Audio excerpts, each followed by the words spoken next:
Bienvenidos todos hoy a Voces y Saberes, un rincón de charla donde siempre se aprende. Con visión clara, espíritu consciente, exploramos juntos lo que el mundo nos ofrece.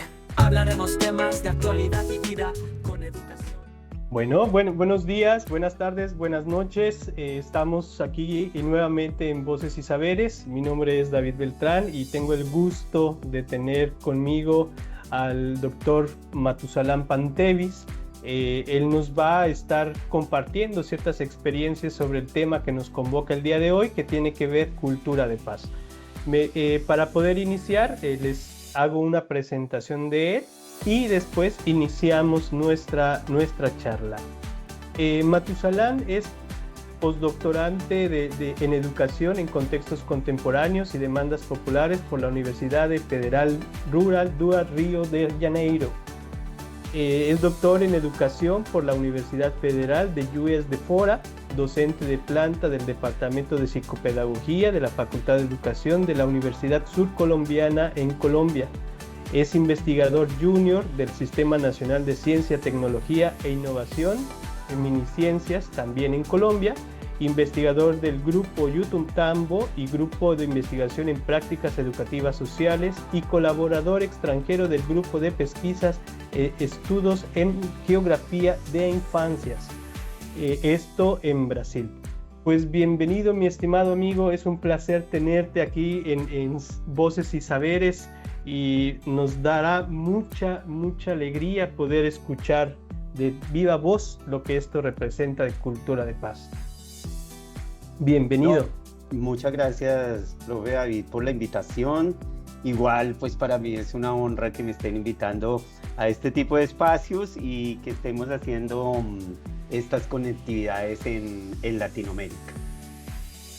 Bueno, pues vamos a iniciar con la charla. Las personas que nos vayan a ver en YouTube puedan ir aprendiendo un poco acerca de estas experiencias y sobre todo de este tema que es tan relevante hoy en día. Matusalán, ¿cómo definirías la cultura de paz y cuál es la importancia en el mundo actual? Bueno, la cultura de paz tiene unos principios básicos, ¿no? Como el respeto a la diversidad, a la dignidad, a los derechos humanos, a un diálogo y a una comunicación efectiva que tiene que ver pues con la comunicación asertiva, ¿no? A la resolución pacífica de conflictos también, a la empatía y la comprensión del otro y de la otra que se hacen presentes ahí, los diferentes actores y actoras de las comunidades o de los espacios en los cuales se quiere desarrollar dicha cultura de paz o se está dando esta cultura de paz. Y la justicia y la equidad principalmente, ¿no? Esos son como los principios elementales de un proceso de cultura de paz que se debe desarrollar. Debe ser consciente los actores y las actoras de estos principios para que se pueda dar en buena medida, ¿no? La cultura de paz no la podemos entender así como a la carrera, sino es un proceso profundo y es un proceso de comprensión de ese otro y de esa otra, ¿no? Sobre todo esa comprensión no cuando nos ponemos en el zapato del otro y de la otra, sino en esa comprensión como tal, en esa escucha sensible del otro y las necesidades que puedan tener estos sujetos. Matus, siempre cuando se habla de cultura de paz, a veces se tiene la idea de ciertos conceptos, ¿no? Conceptos que en muchas ocasiones no siempre dan justicia porque no representan a todos. Por ejemplo, comúnmente entendemos la paz como tranquilidad, como estar en estado de meditación, entre otras cosas. Sin embargo, en el tiempo que tú vas estudiando a las infancias, inclusive en la universidad, como se ha desarrollado por cuestiones de ciertas problemáticas de situaciones, has denominado en algunos de tus textos el concepto de paces. ¿Qué representa esto? Bueno, pues tenemos que partir de que no tenemos un único conflicto, ¿no? Así compartamos los mismos espacios, lugares y territorios en los cuales se desarrollan dichos conflictos, ¿no? Las perspectivas y las realidades y las lecturas de esas realidades se dan a partir de los sujetos, los cuales son protagonistas de estos procesos. Entonces, por ende, a no existir un solo conflicto, deberíamos llamar un proceso de paces y no un proceso de paz en singular, ya que las paces nos permitirían la comprensión de ese otro, como les estaba diciendo anteriormente. Es la comprensión de ese otro y esa otra y sus propias realidades, a través de su visión, desde su perspectiva, desde sus representaciones sociales, desde su historicidad y su construcción cultural, ¿no? Entonces, por eso es importante también determinar esas paces en un proceso plural. Cuántas personas existen en el mundo o en esos territorios o en esos lugares donde se quiere dar esa gestión de paz, cuántas paces deben existir y cuántas resoluciones de conflictos se deben dar. Correcto. Me parece sumamente interesante lo que da cabida a este ejercicio de ir pensando en una dinámica donde a veces el concepto de paz únicamente se mira desde una connotación normalizada o pretender normalizar cierto tipo de acciones. Pero esto también tiene ciertas cosas que hay que ir como mediando, ¿no? O sea, estilos de vida, creencias, conflictos. Inclusive se habla hoy por hoy de esta cuestión de la cultura de paz como parte de cierto tipo de estructuras a las cuales no siempre somos conscientes. ¿Qué debemos de tener nosotros o qué debemos tener atentos, a lo que debemos de estar atentos para poder entender las cosas desde una cultura de paz? Bueno, respecto a la pregunta anterior y con esto que estás diciendo, primero se ha creado esta conceptualización hegemónica, ¿no? De lo que es la paz y de lo que es el conflicto. Ya en estudios anteriores o en escritos anteriores hemos advertido sobre esa simbología y esa construcción de paz hegemónica, sobre todo una paz europea, ¿no? Dábamos una visión, no sé en México cuál es, digamos, el símbolo o el estandarte de la paz, pero pues por lo que yo conozco de México y por lo que conozco algunos sectores latinoamericanos y del mundo, la simbología de la paz siempre está dada por una paloma, ¿no? Y es una paloma entregada por Europa como símbolo de una paz, la cual no tiene ninguna similitud a los contextos en los cuales nosotros vivimos. Entonces, partiendo desde ese sentido es que abogamos por esos procesos de paz. Ahora, ¿qué elementos deberíamos tener en cuenta para una cultura de paz, para un proceso como eso? El primer elemento es esa deconstrucción del concepto de paz, ¿no? Y del concepto de conflicto. Para lo que para ti y para mí es conflicto, para otra persona no lo puede ser, o para otro grupo de personas no puede ser. ¿Por qué? Porque hace parte de su representación social, de sus condiciones culturales. No indica esto que no podemos hacer una lectura de lo que es conflicto fuera de estos procesos que ya existen. Entonces es importante tener como una sensibilidad al manejo de qué es paz y qué es conflicto, para poder determinar dónde se va a dar el proceso para esa reducción de la violencia y los conflictos, porque la cultura de paz busca eso, ¿no? Todos buscamos eso, buscamos reducir los conflictos, reducir la violencia en ciertos espacios, lugares y territorios en los cuales nos desarrollamos. Pero muchas veces nosotros que llegamos como gestores de paz, como parte de implementar esa cultura de paz, somos más violentos ante el ejercicio de resolución de conflictos en comunidades y en la escuela misma, ¿no? Porque llegamos con una posición, una imposición sobre ese otro de lo que nosotros consideramos cómo se deben dar las paces en las comunidades. Entonces, por ejemplo, por lo general la visión del profesor de paz o de paces entre los niños cuando se presenta, por ejemplo, una pelea en un recreo, en un descanso entre aulas, es desen la mano o desen un abrazo. Esa es la representación que nosotros tenemos de paz y obviamente esa es la representación que tenemos para la resolución de conflictos. Pero la pregunta aquí sería, en verdad es la representación que tienen esos niños y esas niñas de lo que representan las paces para ellos? ¿O no será que tienen otros mecanismos totalmente diferentes a los que yo estoy imponiendo para que ese ejercicio se dé? Entonces, de ahí viene esa comprensión profunda en la cultura de paces, ¿no? Para la promoción de la justicia, de la equidad, mejorar la calidad de vida, la convivencia entre actores y actoras del conflicto, para la creación sobre todo de una sociedad más justa y pacífica, obviamente. Y en esta representación, ya entrando un poco en lo que comentabas del papel docente, pensar en esta instancia de cuál es el papel, por ejemplo, de las escuelas, en el caso tuyo de las universidades, con respecto a la promoción, a la manera de cómo proyectar ante la sociedad o desarrollar junto con la sociedad una cultura de paz.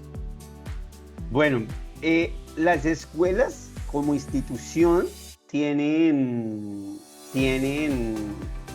un protagonismo, digamos, como institución propiamente dicha.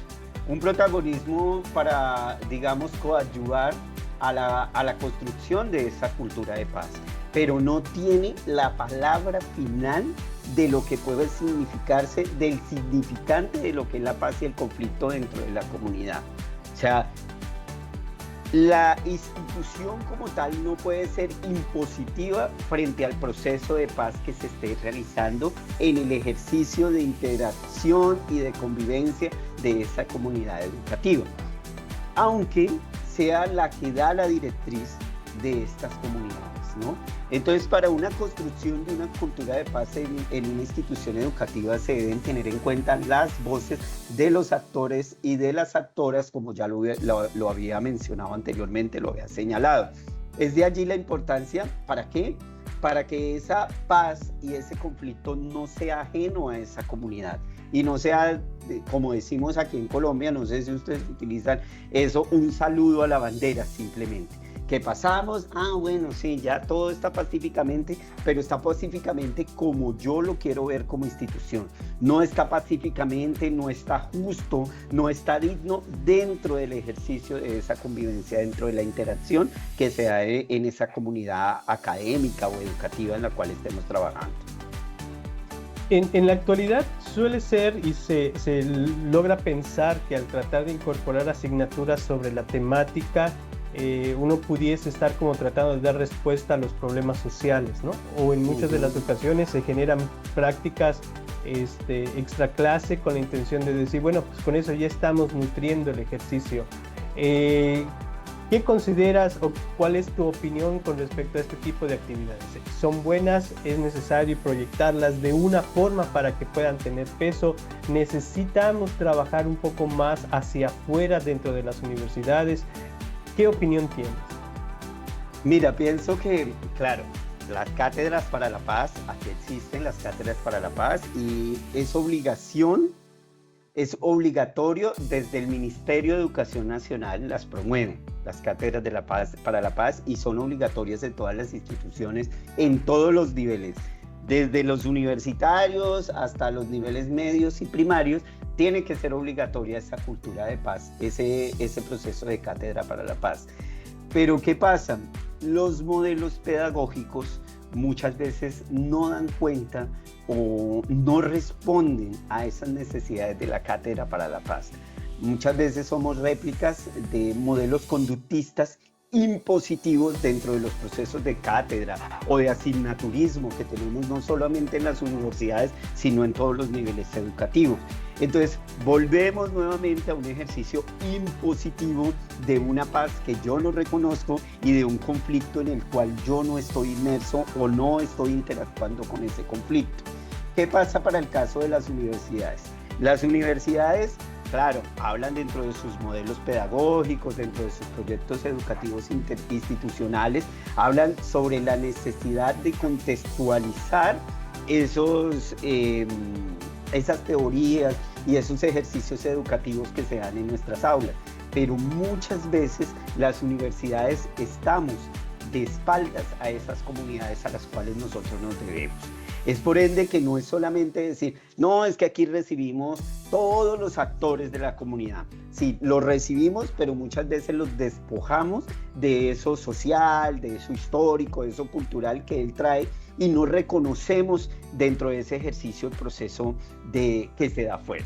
Obviamente eso también tiene que ver con una cultura mercantilista y capitalista que tiene la educación, del que se matricula en la universidad es la persona, no se matricula toda la comunidad.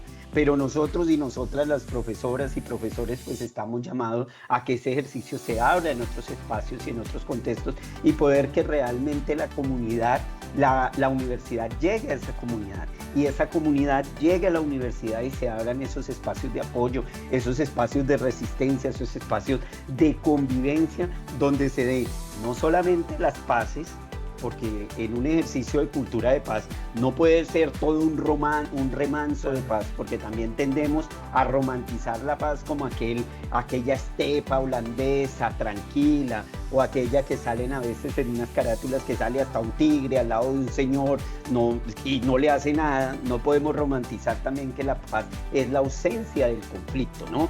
Simplemente también tenemos que reconocer que esas paces se dan en otro tipo de espacios, se dan en otro tipo de conceptualización y podemos nosotros, los docentes y las docentes, abrir esos espacios y poder reconocer esas culturas de paces y esos procesos de conflicto que se dan al interior de las comunidades a las cuales nosotros y nosotras nos debemos. Matus, me gustaría que nos comentaras un poco más acerca de tus experiencias, ya sea en proyectos, actividades en las que has procurado ir conversando con niños, con profesores, con padres y madres de familia acerca de este tema. Nos compartieras algunas experiencias que pueden ser positivas o negativas, pero que nos ayudan a entender cómo lo estás desarrollando, qué estás trabajando, y de alguna manera que nos puedas como dar de ejemplos donde nosotros podamos motivarnos a desarrollar también este tipo de prácticas. Bueno, una de las que, digamos, en las que participo muy activamente dentro de la Universidad Surcolombiana y que hace parte de esto que te estoy diciendo, de abrir el espacio comunitario de la comunidad dentro de la universidad y viceversa, es el mercado campesino, el Mercadusco, que de hecho tiene como lema del campo a su mesa.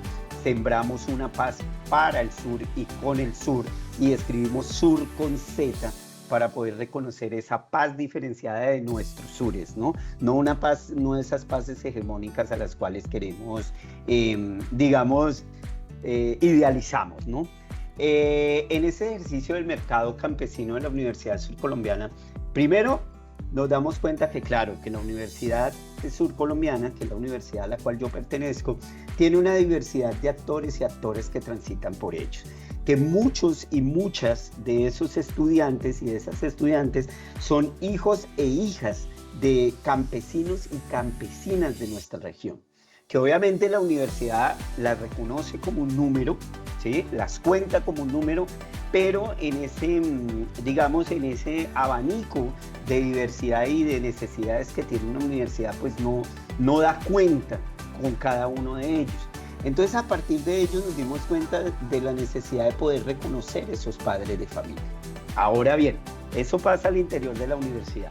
Ahora, fuera de la universidad, como investigador, llego a estas comunidades, ¿sí? Haciendo un ejercicio sobre paz cualquiera, en una comunidad rural de aquí del sur de Colombia, obviamente atropelladas por unos conflictos visibles que pues ustedes bien conocen, que involucra guerrilla, involucra el mismo Estado, que involucra diversos actores del conflicto, ¿sí? Y de los cuales uno pensaría que no se va a estrellar con esa mamá, ese papá, ese abuelo, ese tío, ese hermano de ese estudiante que uno tiene allá. Al llegar a indagar por las paces, en ese ejercicio, lo primero que le dice la comunidad un momento es que yo tengo un hijo allá en su comunidad académica, en su institución. Ah, sí, y nosotros pasamos y pasa estas necesidades y tenemos esta situación. Entonces ahí es como que le llama la atención a uno como investigador, que muchas veces también nosotros cometemos ese error de desprendernos de los sujetos de estudio y convertirlos netamente en objetos, ¿no? Que están fuera de nuestro, digamos, de nuestra comprensión, y nosotros nos hacemos fuera de esas comunidades, ¿sí? En lugar de reconocernos dentro de esos seres humanos y como si nos estuviéramos viendo en un espejo. El ejercicio de reconocimientos tanto afuera en las comunidades rurales como dentro de las comunidades rurales de nuestra institución educativa, nos damos cuenta de que tenemos que provocar una cercanía, y ahí es que generamos el mercado campesino de la Universidad Surcolombiana.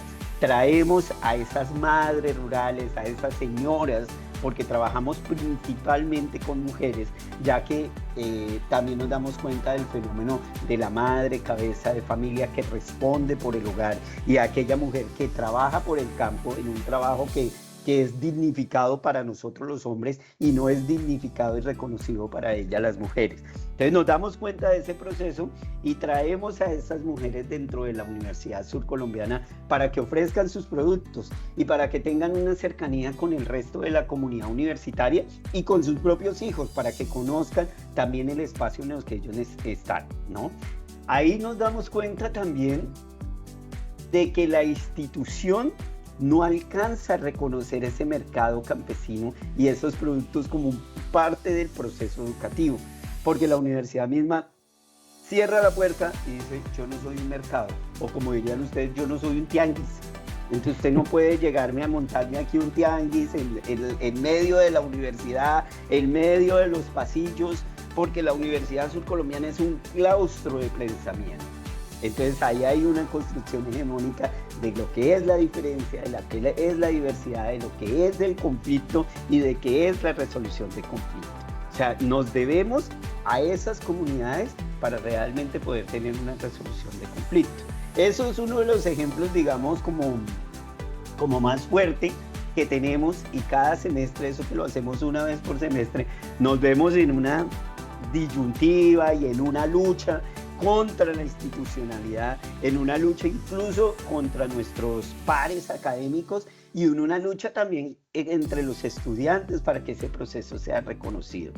Tanto así que muchos de nuestros estudiantes y estudiantes de la Universidad Surcolombiana tienen ventas, ¿no?, de cosas, porque pues aquí la universidad, digamos, en cierto sentido tiene una gratuidad, pero tiene unos costos adicionales que muchos de estos estudiantes no pueden pagar porque la universidad está en una ciudad. Entonces ellos tienen que venir de zonas rurales o de regiones apartadas a tratar de mantenerse en esta ciudad. Entonces ellos abren diferentes ventas o changarros, digámoslo así, de changarros de diversas cosas, ¿no? Y esas cosas que venden hacen parte del mercado también que tiene la universidad y que tiene el mercado campesino. En este momento hay una propuesta de modificación al manual de convivencia, al reglamento de convivencia estudiantil, donde incluye y prohíbe las diferentes ventas de cualquier persona dentro de la Universidad Surcolombiana.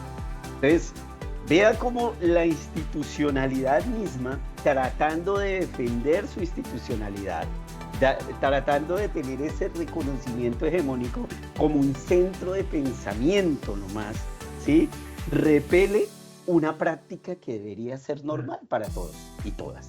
Entonces, a eso era lo que me refería antes. ¿La comprendemos? Claro, no, la entendemos, claro, la comprendemos en toda su dimensión, tanto ancho como profunda, no, ahí ya nos quedamos cortos para responder a esos procesos. Y en este momento pues hay una disputa entre lo institucional y entre la comunidad académica, no solamente la comunidad académica que está matriculada o adscrita a la universidad, sino la comunidad en general. Porque pues la comunidad académica para lo institucional es quien trabaja ahí, por ejemplo yo, quien estudia ahí, por ejemplo los y las estudiantes que están involucrados, pero no es la mamá, no es el papá, o en vacaciones se acaba esa relación contractual que se tiene, digámoslo, en esa medida del negocio, ¿no?, del capital. En esa relación contractual se acaba, y entonces ya, y esos estudiantes que no, pues que ya no son estudiantes míos, ya no es problema mío. Fíjate qué interesante lo que vas comentando, y realmente esta es una problemática que creo que va implicando más también a la ciencia, ¿no? O sea, la ciencia que trata de siempre de poder desarrollar ciertos conocimientos y únicamente ve a la gente como informantes y no como este punto de partida de devolverles lo que nos dan en relación al ejercicio. Y cómo la universidad en su papel, en lugar de entender su labor de responsabilidad social, puede estar minimizando esas prácticas que son favorables porque nos acercan a los problemas sociales, nos acercan a los que realmente pueden estar involucrados y toman decisiones, y que de alguna forma podemos ayudar y empoderar o desarrollar junto con ellos respuestas que sean mucho más factibles para todos, ¿no? Pero dentro de ese ejercicio. Y desvincular y entender que no somos únicamente una isla, sino que nuestros estudiantes forman parte de una familia, de una comunidad a la cual nosotros deberíamos debernos y poder desarrollar esas prácticas. Es muy interesante esta charla, pero el tiempo se nos está acabando. y de alguna manera a mí me gustaría pues de alguna otra forma proyectar tal vez algunos otros episodios más que nos ayuden a seguir charlando y compartiendo sobre esto, que es sumamente rico, y hacerle ver a la gente cómo los conceptos a veces los tenemos ya estructurados, normalizados, y caminamos a veces sin repensarlos. Y bajo este tema nos ayuda a converger en algunas ideas que nos ayuden a tratar de estar abiertos a otras maneras de poder percibir nuestros mismos conceptos, nuestras mismas charlas. Matus, me gustaría que de manera general, y antes de despedirnos y invitarte que nos des como que esa visión general, nos pudieras compartir como 5 ideas básicas que nosotros podemos tener para poder entender la cultura de paz y poder decir hacia ahí tenemos que ir. Pues yo creo que la primera idea es la comprensión sensible del otro y de la otra, ¿no? Porque como bien lo resumías hace un momento, esa comprensión sensible no nos da para instrumentalizar o objetivar al otro, ¿no? O a la otra con la cual nosotros trabajamos o con el otro que compartimos, ¿no?